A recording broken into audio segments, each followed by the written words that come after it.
ಆದ್ರೆ ನೀವು 4 ಅಂತ ಹೇಳ್ತಾ ಇದ್ದೀರಿ. ಇವತ್ತು ಸಾರ್ವಜನಿಕವಾಗಿ ಹೇಳಿದ್ದಾರೆ 14 ಅಕೌಂಟ್ ಅದಾವು, 4 ಅಕೌಂಟ್ ಮಾತ್ರ ಲೆಕ್ಕ ಕೊಟ್ಟಾರೆ, ಇನ್ನು 10 ಅಕೌಂಟ್ ನಿಂದ ಬಂದ ರೊಕ್ಕನ ಅವ್ರವ್ರ ಅಕೌಂಟಿಗೆ ಟ್ರಾನ್ಸ್ಫರ್ ಮಾಡ್ಕೊಂಡಾರ ಅಂತ ಸಾರ್ವಜನಿಕವಾಗಿ ಅಪಾದನೆ ಮಾಡಿದ್ದಾರೆ. 10 ಅಕೌಂಟ್ ರೊಕ್ಕ ಡ್ರಾ ಮಾಡಿದಾರೆ ಅಂತ.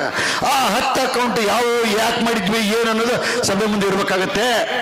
ಹಿಂದೆ ನಾವು ನಮ್ಮ ದಾವಣಗೆರೆಯಲ್ಲಿ SBI ಬ್ಯಾಂಕ್ನಲ್ಲಿ ಒಂದು ಅಕೌಂಟ್ ಇದೆ. ಅದು ಮೇನ್ ಅಕೌಂಟು. ಪ್ರತಿಯೊಂದು ಎಷ್ಟೇ ಬರಲಿ ಏನೇ ಬರಲಿ ಅಲ್ಲಿ ರೊಕ್ಕ ಹಾಕಿ ಅಲ್ಲಿಂದ ಒಂದು ಲೈಟ್ ಬಿಲ್ ಇರಲಿ ಒಂದು ಯಾವುದೇ ಇರಲಿ ಚೆಕ್ ಕೊಟ್ಟು ನಾವು ವ್ಯವಹಾರ ಮಾಡ್ತಾ ಇದೀವಿ. ಅದು ನೆನೆಸ್ಕೊಂತ ಬಂದದ್ದು. ಇನ್ನೊಂದು ಹರಿಹರದಲ್ಲಿ SBI ಬ್ಯಾಂಕ್ನಲ್ಲಿ ಅಕೌಂಟ್ ಮಾಡಿದ್ದೀವಿ. ಆ ಅಕೌಂಟ್ ಯಾವಕ್ಕೋಸ್ಕರ ಉಪಯೋಗಿಸ್ತೇವೆ ಅಂದ್ರೆ ಸರ್ಕಾರದಿಂದ ಬಂದ ರೊಕ್ಕ ಮಾತ್ರ ಅಲ್ಲಿ ನಾವು ಅದನ್ನು ಉಪಯೋಗಿಸ್ತಾ ಇದೀವಿ ಹಾಕೋದು. ಆಮೇಲೆ ದಾವಣಗೆರೆ ಅರ್ಬನ್ ಬ್ಯಾಂಕ್ನಲ್ಲಿ ಒಂದು ಅಕೌಂಟ್ ಇದೆ.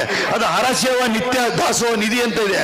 ಆ ನಿಧಿ ಇದರಲ್ಲಿ ಕೇವಲ ಯಾರು ದಾಸೋಹಕ್ಕೋಸ್ಕರ ರೊಕ್ಕ ಕೊಡ್ತಾರೋ ಆ ರೊಕ್ಕನ ಅಲ್ಲಿ ಡಿಪಾಸಿಟ್ ಮಾಡೋ ಸಲುವಾಗಿನೇ ಒಂದು ಅಕೌಂಟ್ ಮಾಡಿದ್ದೀವಿ.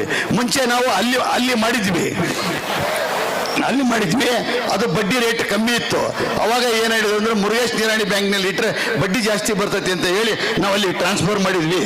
ಅದು 4 ಅಕೌಂಟ್ ಮಾತ್ರ ನಾನು ಸಭೆಗೆ ಹೇಳಿದಾಗ ಇಲ್ಲ ಇನ್ನೂ 10 ಅಕೌಂಟ್ ಅದಾವು, 10 ಅಕೌಂಟ್ ನೀವು ಮುಚ್ಚಿಟ್ಟಿರಿ, ನೀವು ಅದನ್ನು ದುರುಪಯೋಗ ಪಡಿಸ್ಕೊಂಡಿರಿ ಅಂದಾಗ ನಾವು 10 ಅಕೌಂಟ್ ಯಾವ ಅನ್ನೋದು ಎಲ್ಲವೂ ತೆಗಿಸಿದಾಗ ಹಿಂದೆ ಏನಾಗಿತ್ತಪ್ಪ ಅಂದ್ರೆ ಇಲ್ಲಿ ನಮ್ಮ ಒಂದು ಯುವಕರು ಏನ್ ಮಾಡಿದ್ರಪ್ಪ ಅಂತಂದ್ರೆ ನಾವುಗಳು ರೊಕ್ಕ ಎತ್ತಕ್ಕಾಗೋದಿಲ್ಲ. ಪ್ರತಿ ತಿಂಗಳು ರೊಕ್ಕ ಯಾರು ಬಂದು ಮಟ್ಟಕ್ಕೆ ತಗಡ್ರಿ ಅಂತ ಯಾರು ಕೊಡೋಕ್ಕಾಗೋದಿಲ್ಲ. ಅದಕ್ಕೋಸ್ಕರ ಒಂದು ಏನು ಮಾಡ್ಬೇಕಪ್ಪ ಅಂದರೆ ಅವ್ರವ್ರ ಅಕೌಂಟ್ನಿಂದ ಒಂದು ಬ್ಯಾಂಕ್ ಅಕೌಂಟಿಂದ ಒಂದು ಸ್ಟೇಟ್ಮೆಂಟ್ ಕೊಡಿಸ್ಬೇಕು. ಅವರು ಒಬ್ಬರು ಸಾಮಾನ್ಯ ನೌಕರಾದ್ರೆ ಒಂದು ತಿಂಗಳಿಗೆ 200 ರೂಪಾಯಿನೋ 300 ರೂಪಾಯಿನೋ, ಒಳ್ಳೆ ನೌಕರಾದ್ರೆ 500 ರೂಪಾಯಿನೋ ಅವ್ರ ಬ್ಯಾಂಕಿಗೆ ಅವರು ಅಕೌಂಟ್ ಇರೋ ಬ್ಯಾಂಕಿಗೆ ಒಂದು ಲೆಟರ್ ಕೊಡ್ತಾರೆ. ಏನಂತ ಲೆಟರ್ ಕೊಡ್ತಾರೆ? ನನಗೆ ಪ್ರತಿ ತಿಂಗಳು ಬಂದ ಸಂಬಳದಲ್ಲಿ ಈ 300 ರೂಪಾಯಿಯನ್ನು ಈ ಒಂದು ಸಮಾಜದ ಅಕೌಂಟ್ಗೆ ಟ್ರಾನ್ಸ್ಫರ್ ಮಾಡ್ರಿ ಅಂತ ಅವ್ರು ಲೆಟರ್ ಕೊಟ್ಟಾರೆ. ಅಂತ ಅಕೌಂಟ್ಗಳು ಅವು ಅಕೌಂಟ್ ಮುಂಚೆ ಶುರುವಿಗೆ 2-3 ವರ್ಷ ಬಹಳ ಚೆನ್ನಾಗಿ ನಡೆದವು. ಮತ್ತಾರು ಅವನ್ನ ರಿನ್ಯೂವಲ್ ಮಾಡಲಿಲ್ಲ. ಆ ಅಕೌಂಟ್ನಿಂದ ಬಂದ ರೊಕ್ಕ ಏನಿದೆ ನೌಕರರು ಏನು 100 ರೂಪಾಯಿ 200 ರೂಪಾಯಿ 300 ರೂಪಾಯಿ 10 ಅಕೌಂಟ್ನಿಂದ ಏನು ಕೊಟ್ಟಿದ್ರಲ್ಲ ಅದು 12,36,870 ರೂಪಾಯಿ ನಮಗೆ ಇದುವರೆಗೆ ಜಮಾ ಆಗಿದೆ. 12,36,870 ರೂಪಾಯಿ ನೌಕರರು ತಿಂಗಳಿಗೆ 200-300 ಸಾಮಾನ್ಯ ನೌಕರರು ಬ್ಯಾಂಕಿಗೆ ಸರ್ಕಾರ ಲೆಟರ್ ಕೊಟ್ಟು ಆ ಅಕೌಂಟ್ನಲ್ಲಿ ಯಾಕಪ್ಪ ಅಂದ್ರೆ ಅವ್ರು ನಾವು ಹೋಗಿ ಚೆಕ್ ಕಲೆಕ್ಟ್ ಮಾಡೋಕ್ಕಾಗೋದಿಲ್ಲ, ರೊಕ್ಕ ಕಲೆಕ್ಟ್ ಮಾಡೋಕ್ಕಾಗೋದಿಲ್ಲ.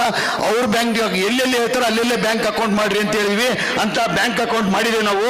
ಆ ಅಕೌಂಟ್ನಲ್ಲಿಂದ ಅಷ್ಟು ಅಮೌಂಟ್ ಬಂದಿದೆ. ಇವಾಗ ಉಳಿದ ಅಕೌಂಟ್ ಏನು ಕೇಳ್ತಾ ಇದಾರಲ್ಲ ಅವರು, ಉಳಿಕಿದ ಅಕೌಂಟ್ ಆಕ್ಸಿಸ್ ಬ್ಯಾಂಕ್ನಲ್ಲಿ ಒಂದು ಅಕೌಂಟ್ ಇದೆ. ಅದು ಹಿಂದೆ ನಮ್ಮ ಅದಳಿ ನಟರಾಜ್ ಅವರು ಒಂದು ಅಕೌಂಟ್ ಮಾಡಿಸಿದ್ರು. ಆ ಅಕೌಂಟ್ ಮುಂದೆ ಯಾರಾದರೂ ಫಾರಿನಿಂದ ಫಂಡ್ಸ್ ಬಂದ್ರೆ ಬೇಕಾಗುತ್ತೆ ಅಂತ ಅಕೌಂಟ್ ಮಾಡಿದ್ದೀವಿ. ಆ ಅಕೌಂಟ್ನಲ್ಲಿ ಯಾವುದೂ ರೊಕ್ಕ ಬಂದಿಲ್ಲ. ಆ ಅಕೌಂಟ್ ಹಂಗೆ ಇದೆ. ಇನ್ನೊಂದು ಸಿಟಿ ಕೋಆಪರೇಟಿವ್ ಬ್ಯಾಂಕ್ನಲ್ಲಿ ಇದೆ. ಸಿಟಿ ಕೋಆಪರೇಟಿವ್ ಬ್ಯಾಂಕ್ನಲ್ಲಿ ಒಂದು ಅಕೌಂಟ್ ಇದೆ. ಅಲ್ಲಿ ನಮ್ಮದು ಬೆಳ್ಳಿ ನಮ್ಮದು ಅಲ್ಲಿ ಲಾಕರ್ನಲ್ಲಿದೆ. ಅದಕ್ಕೋಸ್ಕರ ಒಂದು ಅಕೌಂಟ್ ಬೇಕು ಅಂತ ಹೇಳಿದಕ್ಕೋಸ್ಕರ ಅಲ್ಲಿ ಮಾಡಿದ್ದೀವಿ. ಆಮೇಲೆ ದಾವಣಗೆರೆ ಹರಿಹರ ಅರ್ಬನ್ ಬ್ಯಾಂಕ್ನಲ್ಲಿ ಒಂದು ಪೂಜಾ ಸಲುವಾಗಿ ಒಂದು ಪೂಜಾ ಕಮಿಟಿಯವರು ಒಂದು ಅಕೌಂಟ್ ಮಾಡಿದ್ರು. ಅದರಲ್ಲಿ 2 ಲಕ್ಷ ರೂಪಾಯಿ ರೊಕ್ಕ ಇದೆ. ಅದು ಪೂಜಾಕ್ಕೋಸ್ಕರ ಉಪಯೋಗಿಸೋಕ್ಕೋಸ್ಕರ ಆಗಿದೆ. ಪಾನ್ ನಂಬರ್ ಒಂದೇ ಇರೋದ್ರಿಂದ ಇನ್ಕಮ್ ಟ್ಯಾಕ್ಸ್ ಇದರಲ್ಲಿ ಬರುತ್ತೆ. ಇನ್ನೊಂದು ಅಕೌಂಟು ಹರಪನಹಳ್ಳಿಯಲ್ಲಿದೆ. ಹರಪನಹಳ್ಳಿಯಲ್ಲಿ ಬೆಟ್ಟನಗೌಡರವರು ಒಂದು 2 ಎಕರೆ ಜಮೀನು ಕೊಟ್ಟಿದ್ದಾರೆ ಸಮಾಜದಸ್ಥರಿಗೆ. ಆ ಸಮಾಜದಸ್ಥರಿಗೆ ಸ್ಯಾಂಕ್ಷನ್ ಮಾಡೋಕ್ಕೋಸ್ಕರ ಗೌರ್ಮೆಂಟ್ಗೆ ಅಪ್ಲಿಕೇಶನ್ ಹಾಕಿದಾಗ ನಮ್ಮ ಒಂದು ಟ್ರಸ್ಟಿನ ಹೆಸರು ಮತ್ತು ಒಂದು ನಮ್ಮ ಪಾನ್ ಕಾರ್ಡ್ ಮೇಲೆ ಅಕೌಂಟ್ ಓಪನ್ ಮಾಡಿದಾಗ ಅದಕ್ಕೆ ಏನು ಅಮೌಂಟ್ ಸ್ಯಾಂಕ್ಷನ್ ಆಗಿತ್ತಲ್ಲ, ಸ್ಯಾಂಕ್ಷನ್ ಹಾಕಿದಲ್ಲಿ ಕಾಂಪೌಂಡ್ ಕಟ್ಟಿ ಉಳಿದಿರೋ ರೊಕ್ಕ 7 ಲಕ್ಷ ಇದೆ. 7,56,000 ರೂಪಾಯಿ ಇದು ಇದೇ ಅಕೌಂಟ್ನಲ್ಲಿದೆ. ಶಿಗ್ಗಾವಿಯಲ್ಲಿ ಕಲ್ಯಾಣ ಮಂಟಪ ಇದೆ. ಅದು ಒಂದು ಅಕೌಂಟ್ ಇದರಲ್ಲಿ ಬರುತ್ತೆ.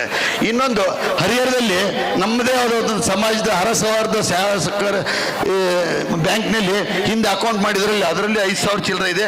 ಅದು ಅಕೌಂಟ್ ಹಂಗೆ ಇದೆ. ಆ ಅಕೌಂಟು ಹಿಂಗಿದೆ. ಈಗ ಆದರೆ ಅವಾಗ ಏನು ರಿನ್ಯೂವಲ್ ಮಾಡಿಕೊಡ್ಲಿಲ್ಲ. ಅದು ಈಗ ಎಲ್ಲ ಬರೋ ಅಕೌಂಟ್ ನಿಂತಿದೆ. ಅಕೌಂಟ್ ಬಂದ್ ಮಾಡಿ ಇಡೀ ಒಂದು ವರ್ಷಕ್ಕೆ 50,543 ರೂಪಾಯಿ ಹೋದ ವರ್ಷ ಕಲೆಕ್ಷನ್ ಆಗಿದೆ. ಅದರಲ್ಲಿ ಕೆಲವು ಬ್ಯಾಂಕ್ನಲ್ಲಿ ಬಂದೇ ಇಲ್ಲ, ರಿನ್ಯೂವಲ್ ಮಾಡ್ಸೋಕ್ಕಾಗಿಲ್ಲ. ಅದನ್ನು ಕ್ಲೋಸ್ ಮಾಡಬೇಕು ಏನು ಮಾಡಬೇಕು ಅಂತ